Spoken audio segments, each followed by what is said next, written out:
House Bill 40. I know I sound looking appear rude, but I keep cutting you off. But No, it's okay. you asked me a question. I didn't completely answer it about House Bill 40. Um, the real thing is that the House bill now is not necessary because you see the Constitution has had it beneath every one of those laws that were passed. The 13th, 14th, the 15th Amendment, and the Civil Rights Laws of 1865 is stipulated in those documents at that time that Congress had not only the ability but an obligation to make any changes in what they were setting up for Black people in this country and what they were entitled to and do. That was in the original documents for 13th, 14th, and 15th Amendment and the Civil Rights Laws of 1866 and 65. So they don't have to even have a plan. The second point following that is that a plan is an insult if you tell whites now right now that we want reparations, but instead of calling Anderson and say, how much money do we owe Black folk? You say, well, let's go study it. Let's go study and find it out. I have already written the study. The study is Black Labor, White Wealth. It's in that power pack.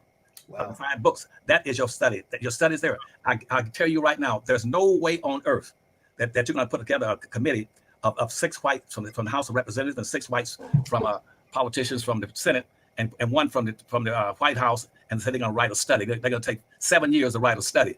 My study, the Black Labor, White Wealth, tells you everything you want to know. It's documented with timetables and with every down to every penny, every nickel that whites were able to acquire in this country, how they got it, and who helped them get it. That's in the Black Labor book. That's one of the books. That's the base book that's in that power number packs that you can get right now by going to the Powernomics website and ordering the Powernomics pack.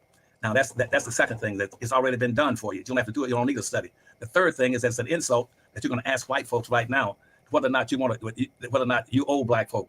When every study I've seen in the last 60 years, whites have shown that they have no interest in doing anything specifically for Black folk to reward them. That's why they keep using all these big, very broad, ambiguous terms, saying we take care of everybody. We talk about we're for minorities and poor folk and people of color and poor people and all this kind of stuff. That's all an excuse to get around doing something specifically in Black. That's why doing slavery and when slavery broke out, there was a major study done at that point in time where in this country, 98% of all whites in the Civil War started in the 1800s. That Civil War started, that 98% of them were totally opposed to the freeing of Black slaves in America.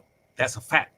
Now, the second thing that's going to happen, they need to understand, is that now they were opposed to reparations or doing anything for Black folk. They would not give Black folks 40 acres and a mule. Why in the world if they wouldn't give you 40 acres and a mule 150 years ago? What do you think you're going to now have a study that says to give us the trillions of dollars that Anderson could tell you that they owe you?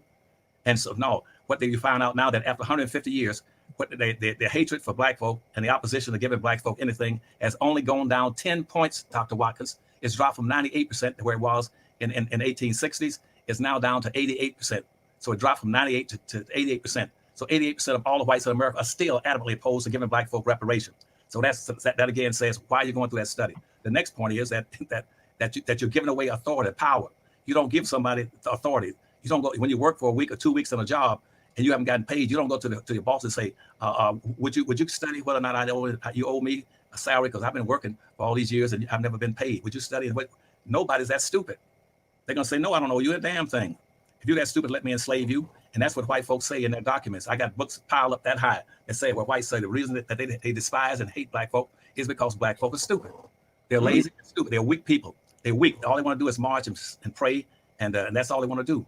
And I keep saying, no, they're not. All Black folks are not stupid, and they're not weak. They're strong people. But that's what they say. But when you keep begging and marching and asking people that you determine whether or not you owe me, because my grandmother never got an education and she never went to school one day, and my father only got to the 3rd grade, and because of the laws that say a Black person can never get an education higher than the 8th grade.